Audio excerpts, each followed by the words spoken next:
ചെയ്യാനെത്തിയിരിക്കുന്നത് Shri Suryakrishnamoorthy sir, ദേശീയ ബാലതരംഗത്തിന്റെ chairman advocate T Sarachandra Prasad, councillor Shri Madhavadas sir, doctor Jacob Pulikkan sir, doctor Rajendra Pillai sir, Shri V K Mohan, Shri Chal Sudhakaran, Shri N Sugathan, Shrimati Aparna Murali, Shri T P Prasad, Shri Bhuvanendran Nair, Shri Adivan Sreekantan, Minna Ranjith, Shrimati Yasmin Sulaiman, Ansaf S, Javed S, Shri M Jagendran sir, എല്ലാവർക്കും നമസ്കാരം.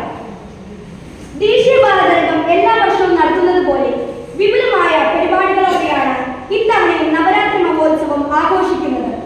ഇന്നു മുതൽ October 13 വരെ വിവിധ ഡാൻസ് സ്കൂളുകളിലെയും കുട്ടികൾ അവതരിപ്പിക്കുന്ന കലാപരിപാടികൾ പവിത്രമായ ഈ വിദ്യാപീഠത്തിൽ അരങ്ങേറുകയാണ്. അതുപോലെ അറിവിന്റെ പുതുലോകത്തേക്ക് പിച്ചവെക്കുന്ന നിരവധി കുരുന്നുകൾ ഒക്ടോബർ 13 ആദ്യാക്ഷരം കുറിക്കുവാനും കലാപഠനം നടത്തുവാനും ഇവിടെ എത്തുന്നു.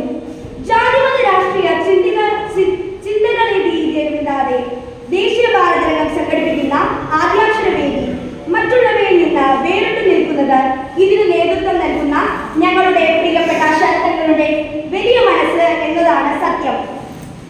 നവരാത്രി മഹോത്സവം ഉദ്ഘാടനം ചെയ്യാനെത്തിയ ശ്രീ സൂര്യകൃഷ്ണമൂർത്തി സാറിനെ 2 വാക്ക് സംസാരിക്കുവാനായി ഞാൻ ക്ഷണിക്കുന്നു.